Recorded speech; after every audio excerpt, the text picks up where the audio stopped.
I found my son, Marcus, dumped in a drainage ditch off the old highway, his clothes torn and his face swollen from the blows. His split lips could barely move when I rushed over, frantic with worry. With the little strength he had left, he managed to whisper a few words that chilled my blood. "It was Skylar, it was Harry, Mama," he said. My low-class blood was disgusting. His eyes closed, and for a moment I truly thought I had lost him forever. That morning had begun like any other in my small, well-kept bungalow, the aroma of freshly brewed coffee, mixed with the sound of birds, nesting in the old pecan tree out back. I'm 65 years old, and since I lost my husband 10 years ago, my routine had become predictable but peaceful. I get up before dawn, bake sweet potato pie slices and biscuits to sell at the local farmer's market, and look after the hens. My late husband left me as his only legacy. The rough texture of the dough between my fingers usually calmed me as I thought about Marcus, my only son. At 30 years old, he had managed to get a job in an office in the downtown financial district, something I never imagined. For a man from our side of the tracks, he wore a suit every day, had his own car, and had married Skylar Sterling, a girl from a wealthy, established family who seemed to genuinely love him. The phone rang near noon. It was an unfamiliar voice, telling me they had found a young man, injured on the North County Road. When they mentioned his name, my hand started shaking uncontrollably. I raced over there, my heart pounding in my chest, unable to imagine what awaited me. Seeing my son in that state was like a punch to the soul. Blood had stained his white button-down shirt, the one he loved to wear to Sunday service. His cheeks were bruised and swollen, and he had cuts on his hands, as if he had tried to defend himself.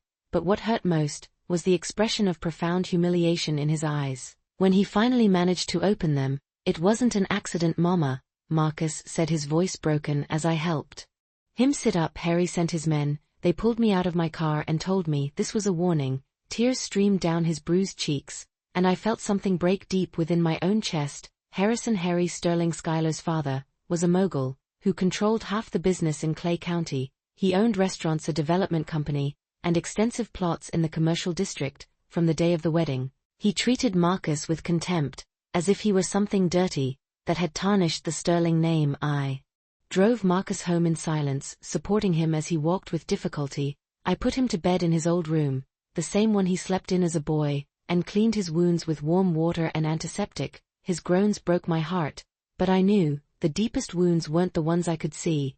"Mama, we can't do anything against him," Marcus murmured as I put a cold compress on his face. "He has the money, the power, the connections. If we go to the police, he'll say it was a regular mugging. Nobody will believe us." His resignation bothered me more than his injuries. That night, after Marcus finally fell asleep, thanks to the painkillers, I sat in the kitchen, remembering the words of my own mother, Doris. She had passed when I was 40, but before she went, she taught me things I never thought I'd have to use. The wealthy think folks like us don't keep records, that we're too busy surviving to remember secrets, Mama Doris used to say. But we see everything, we hear everything, and when the moment's right, we use it. I picked up the phone, my hands now steady, and dialed a number I'd had memorized for decades. On the third ring, my older brother's gruff voice answered. "Isaiah," I said without preamble, "do you remember what Mama taught us in secret when we were children? It's time to put that knowledge to work." Isaiah Ike Johnson arrived at my house before sunrise, just as we'd agreed. My older brother was 70, but he still had that penetrating gaze that had calmed me since childhood. He carried a small worn leather suitcase, the same one that had belonged to our father. As he sat at my wooden kitchen table, the creak of the chair reminded me of all the times we'd planned mischief. "As kids tell me everything," he said, pouring coffee into Mama Doris's old tin mugs. I recounted every detail of what had happened, from the moment I found Marcus, to his words about Harry Sterling. Ike listened in silence, with the patience only men who have lived long and learned to guard their emotions possess. Marcus woke up around 7, limping to the kitchen with his face still bruised. Seeing his uncle, his eyes filled with tears that he tried to hide, Ike walked over and hugged him, just like he did when Marcus was a child. "Son," Ike said in a low voice, "this is not going to stand, but I need you to tell me exactly what happened. Don't leave out a single thing." Marcus slowly sat down, touching his ribs carefully. "It all started a month ago. Skylar and I were planning to move into our own place. We'd saved $1,000 and found a perfect little spot on the outskirts of town." "And what exactly did he tell you?" Ike asked, pulling a small notepad from his shirt pocket, a habit he'd had since he was young. He always wrote down everything important he told me. A man of my social class should never aspire to so much. That Skylar deserved. Better than the mediocre life I could offer her. Marcus paused, breathing hard. Then, he offered me $50,000 to walk away from his daughter and disappear from the state forever. I felt the blood rush to my head. Harry had treated my son as if he were merchandise that could be bought off. And what did you tell him? I asked, although I already knew the answer, from the expression of wounded pride on his face. I told him I didn't need his dirty money, that I loved Skylar and she loved me, regardless of what we had in the bank. Marcus wiped his nose with the back of his hand. Yesterday afternoon, 2 men waited for me outside of work. They said they had a message from Mr. Sterling, and forced me into a black SUV. The description that followed made my stomach turn. The thugs had taken him to an empty lot, where Harry was waiting, sitting in his silver Mercedes S-Class. Without even getting out of the car, he had ordered them to beat Marcus enough, so that he would understand the message. Tell your mama this is only a warning, he had said with that cold smile. I knew from the few times I'd run into him at the bank. That man believes he can do whatever he wants, because he has money, I muttered, feeling rage build in my chest like a furnace. But he's wrong, there are things money can't buy, like a family's dignity. Ike closed his notepad, and looked at me, with those eyes that had seen too much. Alara, remember what Mama Doris told us about Harry Sterling, Sr., the one who owned the big properties, before Harrison took over? Of course I remembered. Old man Sterling had been the cruelest slumlord in the county, back in the 50s. Mama had worked as a housekeeper in his house, and had witnessed terrible things. When he died in a strange accident, his son Harrison inherited everything and built his empire on the foundation of his father's brutality. Mama kept documents, didn't she? I continued. Things she saw, names of people who disappeared, accounts that didn't add up. She always said that information would serve justice. One day Marcus looked at us, not fully understanding, but I knew exactly what my brother meant. Our mother was uneducated but incredibly street smart. For years she had watched, listened, and memorized everything that happened in the houses where she worked before she passed. She had given me a metal box with photographs, letters and documents she had managed to save. The box is in the attic, I told Ike. I haven't opened it since Mama's funeral, but I know it contains information about the properties Harrison acquired in the 60s, through dubious means. My brother smiled for the first time since he arrived. Then we have a place to start. But we need to be very careful. A man like Harrison didn't get where he is by being careless. He has contacts in the police, in the city council and in the courts. Marcus tried to stand up, but the pain made him sit back down. I don't want you getting into trouble because of me. I'll just leave town. I'll find work somewhere else. Skylar will understand. Don't you dare, I exclaimed with more force than I intended. Your father didn't raise a coward and neither did I. The Johnsons don't run when things get tough. We face problems head on, no matter the cost. Ike placed his hand on mine with that warmth that had comforted me since I was a child. Your mama's right, son. Besides, if you leave now, Harry will think he can do the same thing to any other humble family. We can't let that man keep thinking we're his playthings. Just then, we heard the sound of a car stopping in front of the house. Marcus paled and carefully approached the window. It's Skylar, he whispered. She's alone but she looks very upset. Skylar got out of the car. With teary eyes and disheveled hair, she wore a coral-colored dress that usually made her look radiant, but right now she seemed drained, as if the color had run from her face. Her hands trembled as she approached the door, and I could tell she had been crying for hours. Marcus, please open up, she begged, tapping gently. Her voice sounded broken, desperate. I know you're there. I need to explain what happened. I need you to know I didn't know anything. My son looked at me uncertain. Part of him wanted to run to her, but the humiliation and physical pain kept him frozen. In the chair, Ike approached the window and looked carefully out onto the street. I don't see any other cars. Looks like she came alone, he murmured. I opened the door, and Skylar practically collapsed into my arms. Her sweet perfume contrasted sharply with the smell of dirt and sweat that still clung to Marcus's clothes. Miss Delara, I'm so sorry. My father is a monster. I didn't know what he was capable of. I led her to the living room, where Marcus was waiting with clenched fists. When Skylar saw his beaten face, she covered her mouth, stifling a gasp. Oh my God, Marcus, what did he do to you? She reached out to touch him, but he instinctively recoiled. Your father had me beaten, because he thinks my blood is too poor to mix with his, Marcus said bitterly. He offered me $50,000 to disappear from your life. I guess that's what I'm worth to him. Skylar sat on the worn sofa, wiping her tears with a lace handkerchief. Last night, I overheard Dad talking on the phone with someone. He said the problem had been resolved, that he no longer had to worry about that boy. When I asked him what he meant, he yelled at me to stay out of his business. And what did you do? Ike asked, studying her every expression. He had inherited our family's natural distrust of wealthy people. I checked his phone while he was asleep, Skylar confessed, dropping her gaze. I found messages with someone called the Grizz. He had paid him $2,000 for disciplining the boy. When I read that, I immediately knew it was about you. Marcus' silence filled the room. I felt the rage grow in my chest, like a fire consuming everything in its path. Harry hadn't just ordered my son beaten, he had documented his crime, as if it were nothing more than a commercial transaction.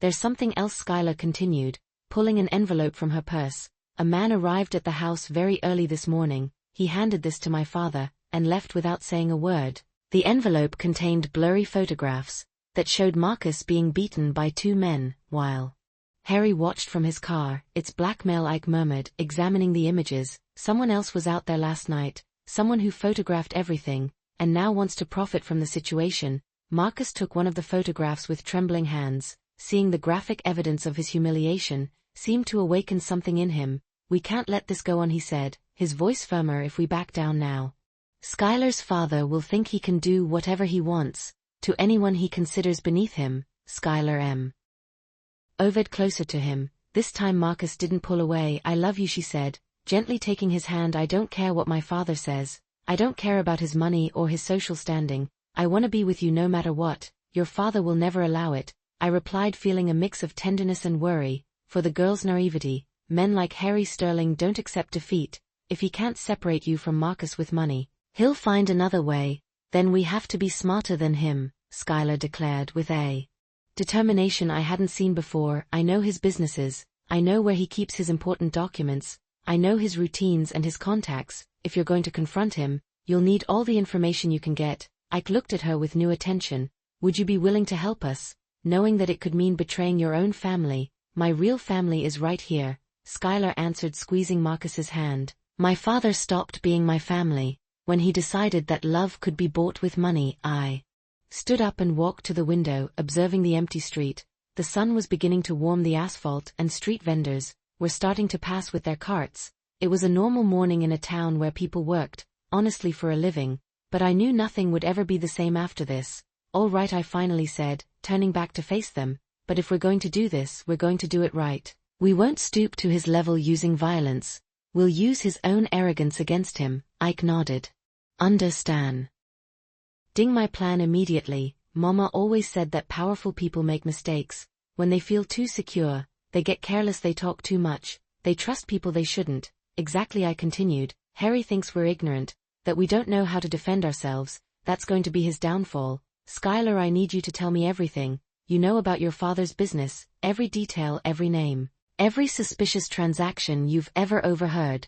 Skylar straightened up, drying the last of her tears. My father has a private office at the house, where he keeps documents he never takes to work. It's always locked, but I know where he hides the spare key. He also holds secret meetings on Thursday nights, with men who arrive in cars without license plates. What kind of men? Marcus asked, his voice taking on a more decisive tone.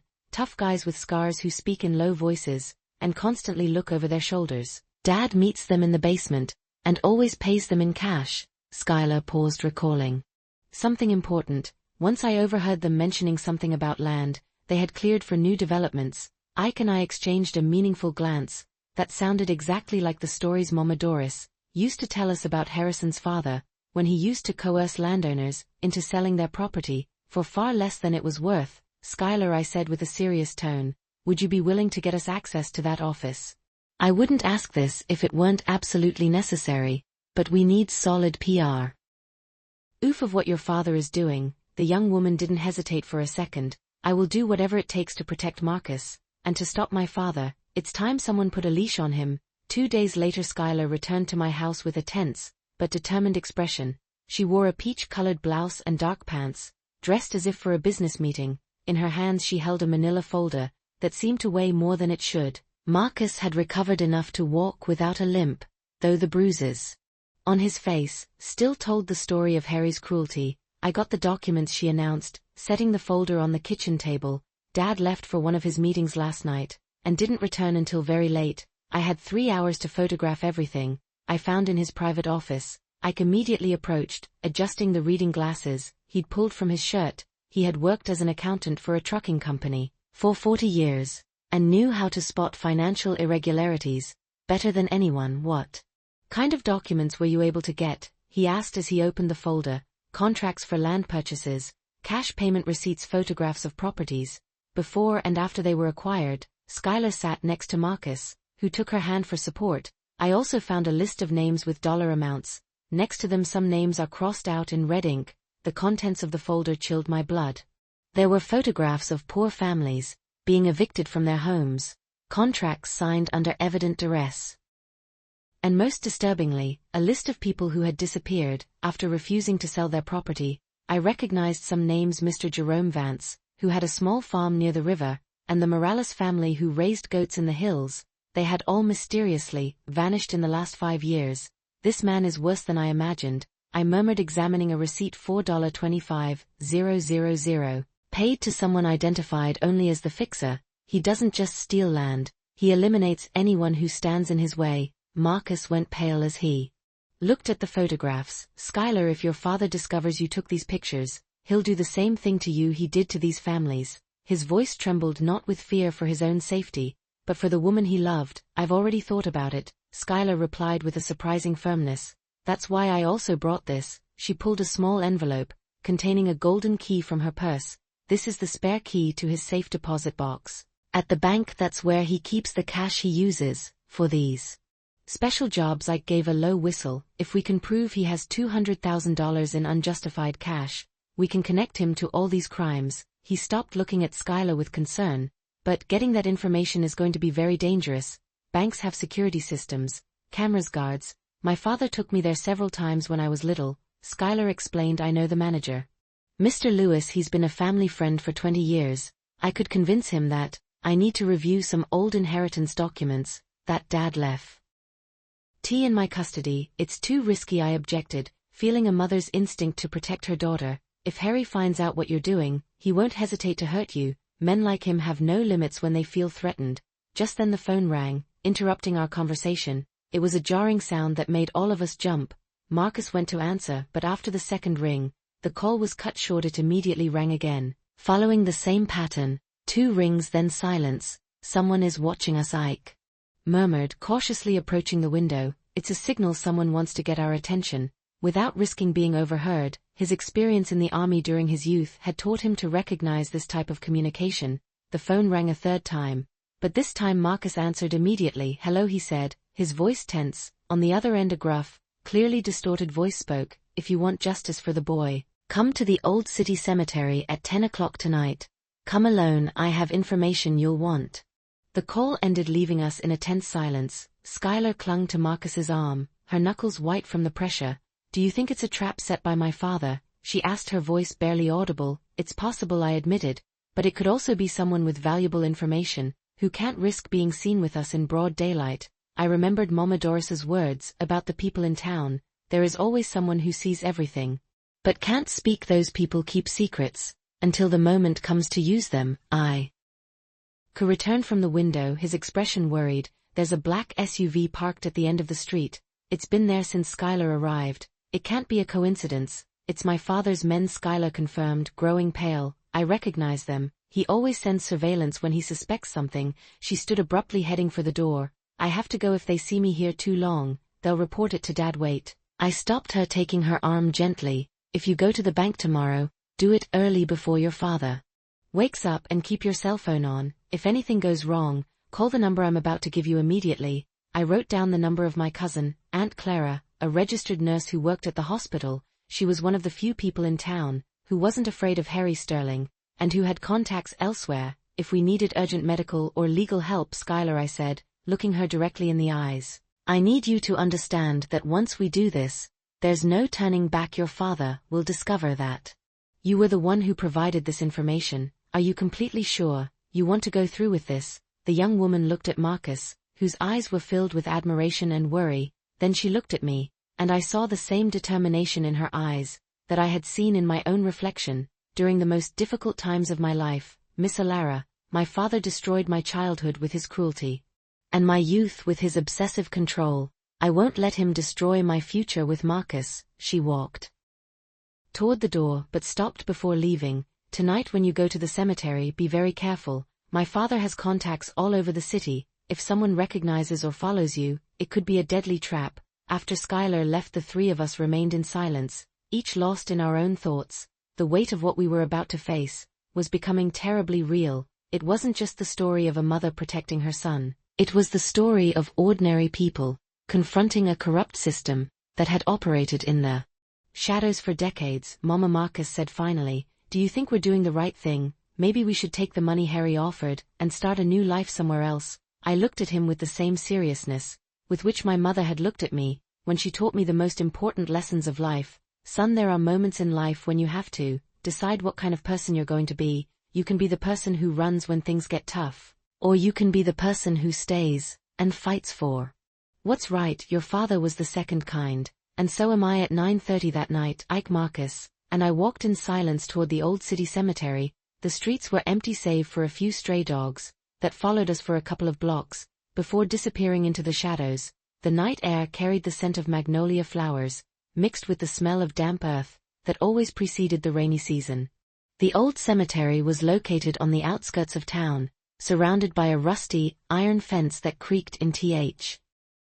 Wind. The oldest gravestones dated back to the turn of the last century, many of them tilted by time and covered in moss. The full moon provided enough light to walk among the graves without tripping, but it also created unsettling shadows that seemed to move around us. "There he is," Ike murmured, pointing toward a figure waiting next to the Herrera family mausoleum. It was a tall, thin man, dressed in dark clothes and a cap that partially hid his face. As we got closer, I could see he was around 50 years old and had a scar running across his left cheek, from his ear to the corner of his mouth. "Are you the family of the young man who was beaten?" he asked in a hoarse voice, keeping to the shadows. His accent suggested he wasn't from the area, likely from a bigger city up north. "We are," Marcus replied, stepping forward despite the pain in his ribs. "Who are you? Why do you want to help us?" The man removed his cap, revealing graying hair and eyes that had seen too much.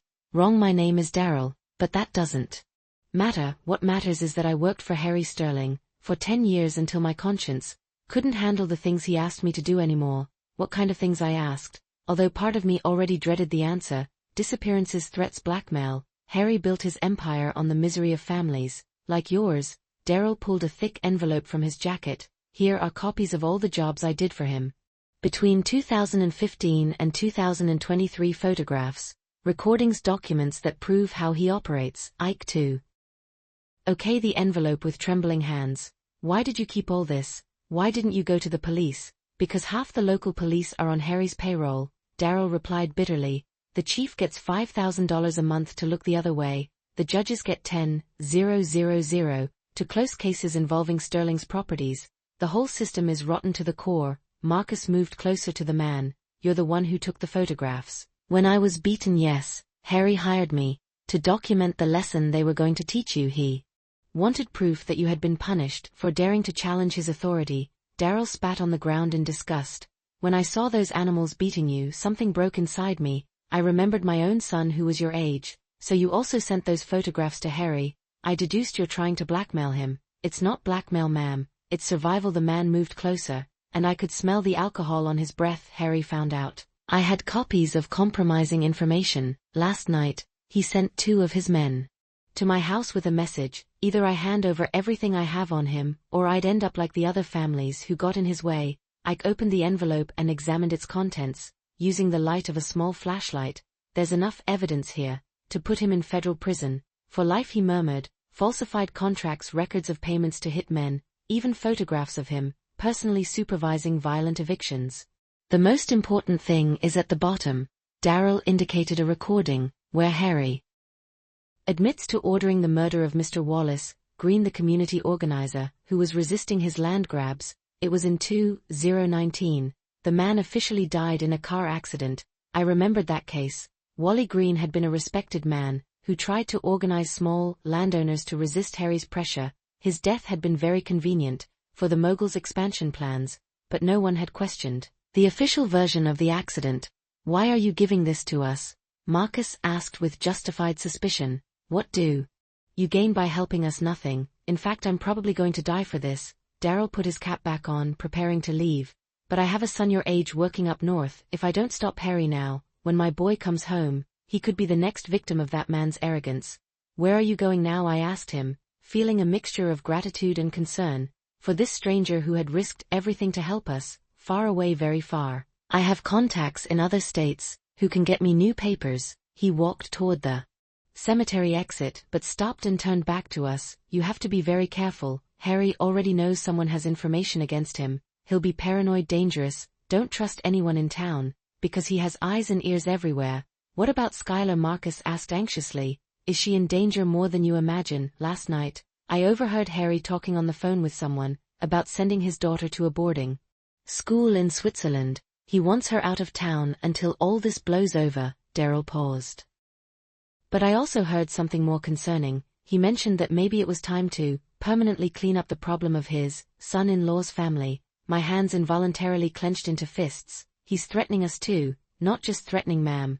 Planning. He has a meeting scheduled for tomorrow night with the fixer, the same man who handled Wally Green and the other disappeared families. Daryl's voice sounded tense for the first time. If you're going to do something with this information, you have to act fast.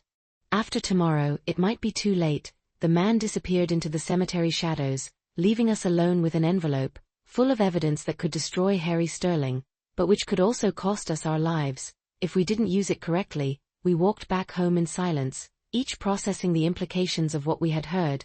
Marcus was slightly limping ahead, but with a determined step. Ike walked beside me, guarding the envelope, as if it were the most valuable object in the world, which it probably was. At that moment, Mama, Marcus said when we reached the front door, I think we should go straight to the city tomorrow morning, hand all this evidence over to the U.S. Attorney's office, where Harry doesn't have contacts. It won't be that easy, Ike replied. That man's contacts reach further than you imagine. We need a smarter plan, something he won't expect us to do. We entered the house and sat around the kitchen table, the envelope between us like a ticking bomb. I knew the next few hours would be crucial, not just for getting justice for what had been done to Marcus, but for protecting all the families Harry had hurt, and preventing him from hurting others. I have an idea, I said, finally remembering something Mama Doris had taught me, about fighting battles that seemed impossible to win, but it's going to require us to trust Skylar completely, and for her to trust us completely. At sunrise, Skylar arrived at my house, with red eyes and trembling hands. She wore an ivory blouse and dark jeans, but her clothes were wrinkled, as if she had slept in them. In her bag she carried a small voice recorder and several documents she had managed to take from the bank, without raising suspicion. I got it, she announced, dropping the documents on the table, with hands that wouldn't stop shaking. Mr. Lewis let me check Dad's safe deposit box.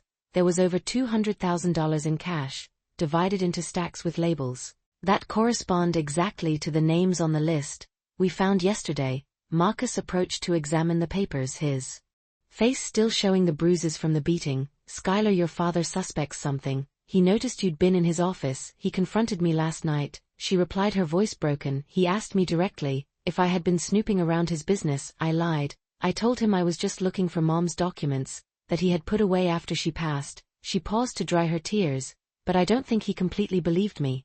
This morning I found 2 of his men searching my room. Ike looked up from the documents he was examining. Did they find anything compromising? No, because I had hidden everything in my aunt's attic. Skylar sat next to Marcus, who immediately put his arm around her shoulders. But Dad told me he had made a decision. I'm scheduled to fly to a boarding school in Switzerland this afternoon. He says I need to get away from town, until certain problems are resolved. I felt the time running out. If Harry sent Skylar out of the country, we would lose our most valuable source of information, and the only person who could testify directly about her father's criminal activities. You cannot get on that plane, I told her firmly. Once you're in Europe, your father will have the time and freedom to eliminate all the evidence, and get rid of any witness who could incriminate him, including us. What can I do? Skylar asked desperately. If I refuse to travel, he'll definitely suspect I'm working with you. And if he suspects that, then we have to act today, I declared, feeling my resolve harden. Ike, did you review all the information Daryl gave us last night? My brother nodded, placing a small recorder and several chronologically organized documents on the table. Here's Harry's confession. admitting he ordered the murder of Wally Green. We also have photographs of him, supervising violent evictions, copies of falsified contracts, and receipts of payments to hitmen, totaling over $500,000. In the last 5 years, Marcus picked up one of the receipts, examining it carefully. This is the receipt. For the payment to the GRE, for beating me $2,000, for what he called a disciplinary correction service. His voice was controlled, but I could see the contained rage in his eyes. And this is the most important thing, I continued, showing an official document, a copy of Harry Sterling Sr.'s original will, which specified that all properties should be donated to charitable organizations. After his death, Harrison falsified a second will to inherit everything. Skylar leaned in to examine the document. I recognize that handwriting. It's my grandfather's script, but it's definitely not his real signature. Dad used to practice imitating it when I was little. I thought it was just a game, but now, I understand he was preparing to forge legal documents. The phone rang, interrupting our conversation. It was the same pattern as the night before, 2 rings and silence this time. However, when Marcus answered, it was Daryl's voice. But it sounded much more urgent than before. You have to move right now, he said. Without preamble, Harry sped up his plans. The meeting with the fixer was moved up to 3 o'clock this afternoon. They're going to eliminate the whole family, and make it look like a car accident on the mountain highway. How do you know that? Marcus asked, paling. Because the fixer is my younger brother, Trey, Daryl confessed, his voice broken. He called me this morning to warn me to get out of town. Immediately Harry offered him $50,000 to eliminate the Johnson family problem, without raising suspicion. Ins filled the room. We knew Harry would eventually resort to violence, but hearing that he had already put a price on our heads made everything terrifyingly real. Daryl, I said, taking the phone, will your brother accept the job? I told him yes, to buy time, but he's actually willing to testify against Harry, if you can guarantee protection for him and his family. He has recordings of other conversations, where Harry plans more murders. Where can we meet him? At St. Michael's Church in 1 hour. Come through the back entrance, the one that leads to the garden, and bring all the evidence you have. My brother knows an investigative reporter, who can make all this public. Before Harry has time to react, the call was cut short, leaving us with a mix of hope and terror. We finally had the chance to publicly expose Harry's crimes, but we also knew he wouldn't hesitate to kill us if he discovered our plan. Before we could execute it, Skylar, I told her, I need you to call your father and tell him you accept the trip to Switzerland, but you need a few more hours to pack and say goodbye to some friends. That will give us time to get to the church and organize everything with Daryl's brother. And then she asked, once the story is published, Dad will immediately know I helped you. He'll want to kill me too. That's why we're going to make sure that, by the time the story is published, he's already in police custody. I replied, Ike, call your contact at the U.S. Attorney's Office. Tell him we have evidence of multi-PLE homicides, and that we need immediate protection for witnesses. My brother nodded, heading for the phone. And if Harry's contacts in the federal government are more extensive than we think, then we'll take the risk, I declared, because the alternative is to wait for the fixer to find us this afternoon and finish the job he was hired for. Marcus stood up, moving with determination, despite the lingering pain in his ribs. Mama, I want you to know that I'm proud of you. Dad would be proud too. Not many women your age would have the courage to stand up to a man like Harry Sterling. Your father taught me that there are moments in life when you have no choice but to fight. I replied, remembering the words my husband had told me during the hardest times of our marriage. When someone threatens your family, when someone tries to take your dignity, there is no room for fear, only room for action. Skylar approached and hugged me tightly. Miss Alara, no matter what happens today, I want you to know that you have shown me what a real family means. My father gave me money and education, but you have given me something much more valuable, the example of what it means to fight for the people you love. We gathered all the evidence, organizing it into separate folders, to provide copies to both the journalist and the federal authorities. We knew the next few hours would determine not only our fate, but the fate of all the families Harry had destroyed, and all those he would destroy in the future if we didn't stop him. As we left the house, I looked back one last time. I didn't know if we would ever return, but I knew that no matter what happened, we had made the right decision. It was time to face Harry Sterling with his own weapons, the truth, the evidence, and the determination of people who had nothing to lose but their dignity. St. Michael's Church stood silently under the midday sun, its cracked walls and tilted bell tower told stories of a century of prayers and secrets. We entered through the back garden, where wild roses grew unchecked among the wooden crosses, marking the oldest graves in town. The air smelled of incense, mixed with the sweet scent of flowers, beginning to wilt in the heat. Inside the church a man waited, sitting in the last pew. He was younger than Daryl, perhaps 40 years old, but he had the same characteristic scar on his face, and the same eyes that had seen too much violence. When we approached, he stood up with nervous movements, constantly glancing toward the doors, as if expecting someone to follow us. "Are you the Johnson family?" he asked, his voice barely audible. "I'm Trey, Daryl's brother. I swear on my mother's memory that everything I'm about to tell you is the truth." Marcus stepped forward, extending his hand to greet him. "We are your brother said you have information that can help us stop Harry Sterling." Trey led us to the sacristy, where he had prepared a table with recorders, photographs and chronologically organized documents. "I've worked for Harry for 8 years as his problem solver. Every job is documented here with dates, locations, methods used and amounts paid." Ike approached to examine the documents, his hands trembling slightly as he turned the pages.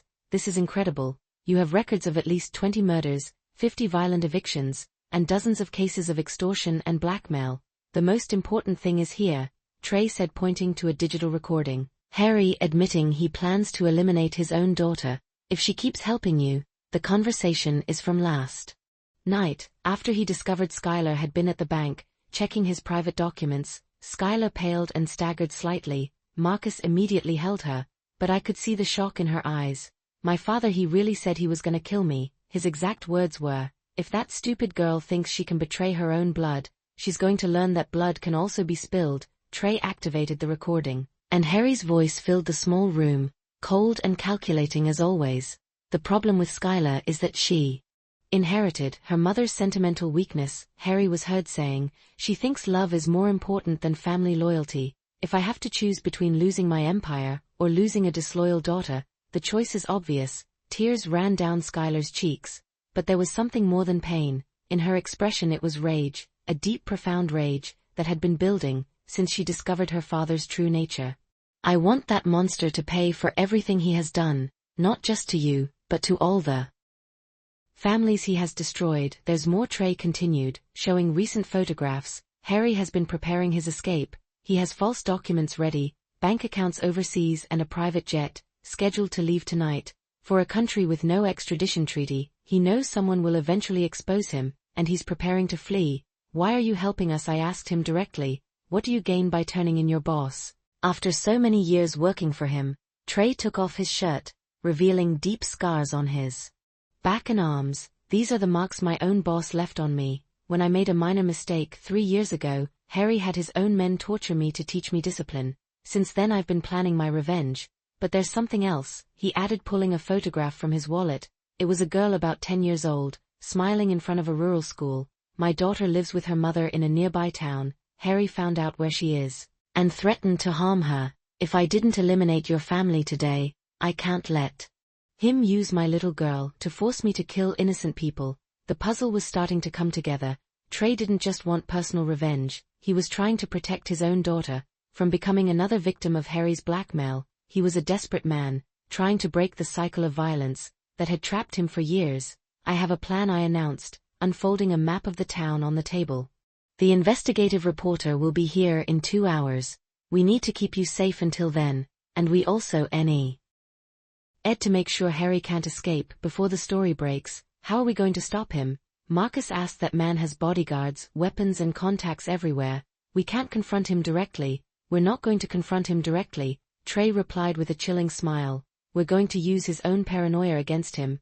Harry is expecting me to eliminate your family this afternoon. Instead, I'm going to call him and tell him I found evidence that Skylar is planning to escape the country with you taking compromising information that will infuriate him." I objected. "He'll want to kill us immediately." "Exactly, but it will also force him to move personally. Harry never delegates matters he considers truly important. He'll come here with few men, trusting that I've already eliminated the main threat."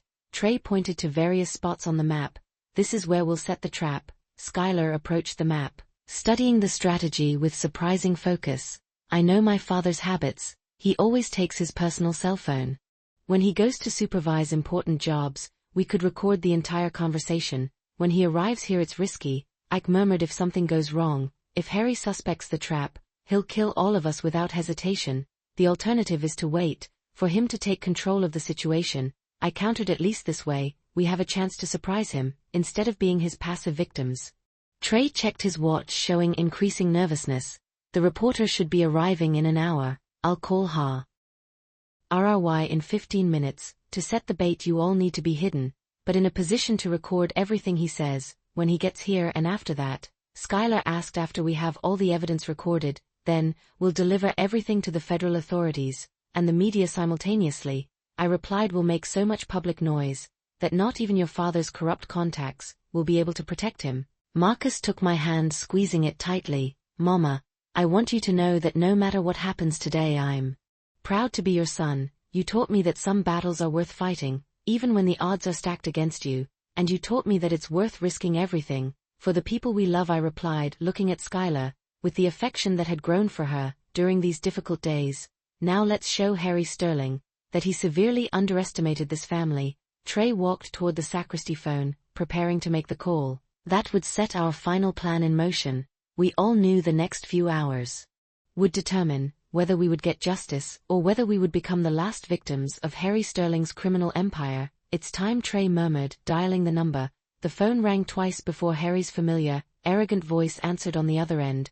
Boss, we have a serious problem, Trey said into the phone, modulating his voice to sound urgent but controlled. The girl Skylar isn't at her house, her neighbors told me.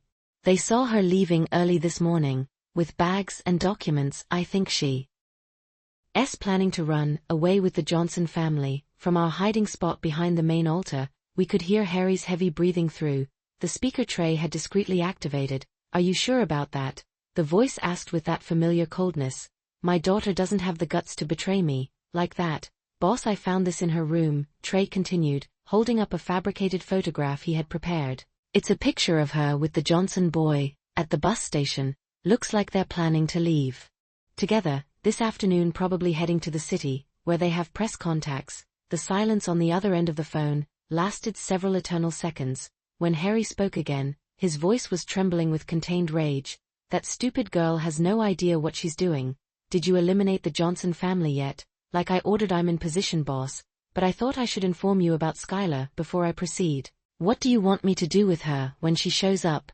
Bring her to me alive. I want to speak to my daughter personally, before I decide her fate. Harry's voice now sounded like the growl of a wounded animal. And make damn sure the Johnsons can't tell anyone what they think. They know. Understood, boss. Are you coming personally to supervise? I'll be there in 30 minutes this time. I want to make sure everything is done right. The call ended with a dry click that echoed in the silence of the church. Skylar was trembling violently, leaning against Marcus, who held her tightly. Oh, you hear that? She murmured, her voice broken. My own father just ordered my death over the phone. How can anyone be such a monster? Because for men like your father, power is more important than blood, I replied, moving closer to hug her too. But now we have definitive proof of his criminal nature. That conversation will destroy any public image he has tried to maintain. I checked the recording equipment, making sure everything had been captured perfectly. We have 30 minutes to set the trap. Trey is confident he can keep Harry fooled when he arrives. I've been acting for that man for 8 years, Trey replied bitterly. I know exactly what he expects to hear, and how to behave to keep him confident. The important thing is for you to stay hidden, until we have enough recorded evidence to completely sink him. The plan was simple but risky. When Harry arrived, Trey would report that he had captured the Johnson family, and had them tied up in the sacristy, waiting for orders. This would force Harry to enter the church and speak openly about his crimes, confident that his victims couldn't escape to tell the tale. What if he brings more men than we expect? Marcus asked instinctively, touching the ribs that still hurt from the previous beating. Harry is arrogant, Trey explained. He believes I am completely loyal, and that I've eliminated the main threat. He'll probably come alone or with one bodyguard at most. In his mind, he's already won this battle. We positioned ourselves carefully behind the main altar. Here a thick curtain concealed us, but allowed us to hear everything clearly. Skylar had set her phone to record as a backup, and Ike had the video camera ready, that we had brought to document the entire encounter. The minutes passed slowly, each second marked by the ticking of the old tower clock, that had kept the town's time for almost a century. The silence of the church was interrupted, only by our nervous breathing, and the distant sound of birds in the garden outside. Finally, we heard the roar of a powerful engine approaching. Trey discreetly peered through the window, and signaled to us it was Harry's silver Mercedes S-Class, exactly as predicted. He came alone, Trey whispered. His arrogance is going to be his downfall. Harry entered the church with firm steps, his impeccable linen suit contrasting with the humility of the sacred place. He wore sunglasses despite being indoors, and his Italian leather shoes echoed against the cracked tiles of the colonial floor. "Where are they?" he asked directly. Without bothering with greetings, his voice filled the space with that authority he was accustomed to wielding over everything and everyone around him. "In the sacristy, boss. All three tied up and ready for whatever you order." Trey played his part perfectly, showing the deference Harry expected from all his employees. "And my daughter, did that traitor show up yet?" "Not yet, but I have the bus station covered. When she arrives, we'll be waiting." Harry headed toward the sacristy with determined steps, but stopped halfway down the aisle. "Trey, I want you to understand something. What we're going to do today is going to send a very clear message to the entire county. Nobody, absolutely nobody, defies Harry Sterling and lives to tell about it. Understood?" "Understood, boss. You want it to look like an accident, like the other times?" "No, this time, I want them to know exactly what happened and why." Harry's voice filled with a blood-chilling cruelty. "I want that when the bodies are found, everyone understands that trying to humiliate me has fatal consequences." Skylar covered her mouth to stifle a sob, but Marcus calmed her with gentle strokes of her hair. I continued recording everything, documenting every word that came out of Harry's mouth, as irrefutable evidence of his murderous intentions. Furthermore, Harry continued moving closer to the sacristy. "When Skylar shows up, I want you to bring her straight here. She's going to see exactly what happens to people who betray their own family. After that, she's taking the first flight to Europe and staying there until she learns to be an obedient daughter, and if she refuses to cooperate." Harry stopped right in front of the sacristy door, so close we could smell his expensive cologne, mixed with the cigar scent that always accompanied him. "Then Skylar is going to accompany the Johnsons on their final trip. I can't allow any member of my family to stain the Sterling name." Just then we heard the sound of several cars arriving. At the same time, Harry tensed, quietly looking toward the main door of the church, with an expression that mixed surprise and suspicion. "Were you expecting company?" Trey asked him, his voice suddenly dangerous. "No, boss, I don't know who that could be." The church doors opened forcefully, and 3 men in dark suits entered, followed by a woman with a professional voice recorder and a television camera. It was the investigative reporter from the city, accompanied by a team from the U.S. Attorney's Office. "Mr. Harrison Sterling," one of the agents said in an official voice, "you are under arrest for multiple counts of homicide, extortion, and conspiracy. Everything you say can and will be used against you." Harry's expression changed from arrogance to complete shock in a matter of seconds. His eyes moved frantically between Trey, the agents, and the sacristy door where he believed we were hidden.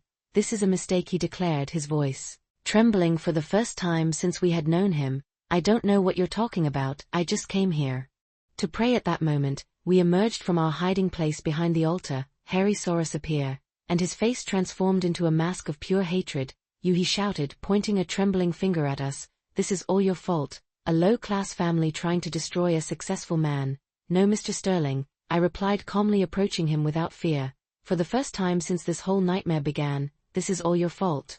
For thinking you were superior to other people. For thinking that money gave you the right to destroy innocent lives." The federal agents handcuffed Harry while he shouted accusations and threats that no longer held any power over us. The investigative reporter recorded every word, documenting the final collapse of a man who had built his empire on fear and violence. His impeccable suit looked ridiculous now, the metal cuffs contrasting with his image as a respectable businessman. "This is not going to stand," he bellowed as the agents escorted him toward the exit. "I have contacts who are going to make all of you pay for this. Nobody humiliates me and lives to tell about it." Skylar approached her father with firm steps, drying the last tears she would ever shed for him. "Dad, for 20 years, I waited for you to love me like a daughter. Today, I understood that you're incapable of loving anyone more than yourself. I hope the rest of your life in prison gives you time to reflect on all the families you destroyed." Harry looked at her with a mixture of contempt and something that might have been pain but was probably just rage at being betrayed by his own blood. Skylar, you are a sentimental fool, just like your mother. When I get out of this, and I will get out, you're going to regret choosing that trash over your own family. My real family is right here, she replied, taking Marcus's hand and moving closer to me. These people taught me what unconditional love means, something you could never give me. Despite all your money and power, the agents took Harry away for good, but before they left, the one who seemed to be in charge approached us. Miss Johnson, we need your entire family to come with us, to give formal testimony. We also need to put you under temporary protection, until we can arrest all of Sterling's associates. How long will that last? Marcus asked, worried about our safety and Skylar's. Based on the evidence you provided, probably a few weeks. Sterling had an extensive network of corrupt contacts, but with all the documentation you gathered, we can clean up the entire local system. The agent handed us cards with contact numbers. By the way, I want to congratulate you. Not many families would have the courage to stand up to someone like Harry Sterling. Trey approached before leaving, carrying a small bag that contained all the additional evidence he had collected during his years working for Harry. Miss Alara, I want to ask for your forgiveness for all the terrible things I did working for that man. I know I can't undo the damage, but I hope my testimony helps bring justice for all his victims. Trey, I said, placing a hand on his shoulder, we all deserve a second chance. The important thing is that you made the right decision. In the end, that says a lot about the man you really are. Ike hugged his younger brother. For the first time in years, brother, Mama Doris always said the truth has its own time to come to light. Today, her words came true. We left the church under the afternoon sun, breathing free air for the first time in weeks. The town streets looked different now, as if the weight of oppression had been lifted from all the corners where Harry had extended his influence. Neighbors began to come out of their houses, whispering the news of the capture of the man who had controlled their lives for so long. 3 months later, I returned to my routine of baking biscuits in the mornings, but now my kitchen was full of laughter. Marcus and Skylar had gotten married in a simple ceremony in the garden, surrounded by all the extended family and neighbors who had found the courage to testify against Harry's crimes. Once they knew it was safe to do so, Grandma Alara, little Maya, my neighbor's granddaughter, shouted. She was an 8-year-old girl with bright eyes that reminded me of my own Marcus when he was small. Is it true that you beat the bad man who scared the whole town? No, my dear, I replied, stroking her hair as she fed the chickens with corn kernels. We didn't beat anyone. We just showed him that the truth is stronger than fear, and that, when families stick together to protect each other, they can face any problem. Skylar appeared in the kitchen doorway, wearing a lavender dress she had bought at the local market. She had sold all her expensive jewelry and designer clothes, using the money to help the families her father had harmed. Mother, she said, using the affectionate term I love to hear, Marcus is ready to go to the courthouse. They're reading the final sentence today. The trial had lasted 2.5 months. Harry was sentenced to life in federal prison for multiple homicides, plus 30 additional years for extortion, illegal land appropriation and conspiracy. His properties were confiscated and sold, with the money distributed among the victims of his crimes. The system of corruption he had built crumbled like a house of cards once the light of truth illuminated it completely. How do you feel? The investigative reporter who had helped us asked when we met outside the courthouse after hearing the sentence. Do you feel vindicated for everything your family suffered? It's not about vengeance, I replied, looking up at the blue sky where the clouds moved slowly, pushed by the wind. It's about justice. It's about proving that in this country, no matter how much money you have or how much power you think you have, no one is above the law. Marcus put his arm around my shoulders as we walked back to the car. Mama, do you think Dad would be proud of what we did?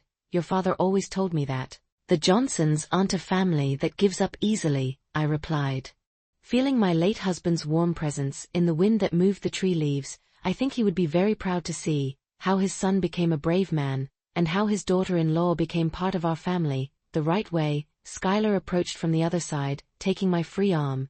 Miss Alara, there's something I want to tell you. Marcus and I are expecting a baby. It's due in March, and we want to name him after your husband, if it's a boy, or after your mother, if it's a girl. I felt tears of happiness streaming down my wrinkled cheeks. After all the years of pain and loss, after all the battles I'd had to fight, I was finally seeing the dawn of a new generation that would grow up in a town free of the fear that had dominated it for so long. "You're going to be wonderful parents," I told them, already imagining that baby running in my garden, feeding the hens, listening to the family stories I would tell him or her, so they would never forget where they came from, and why it was important to always defend the truth.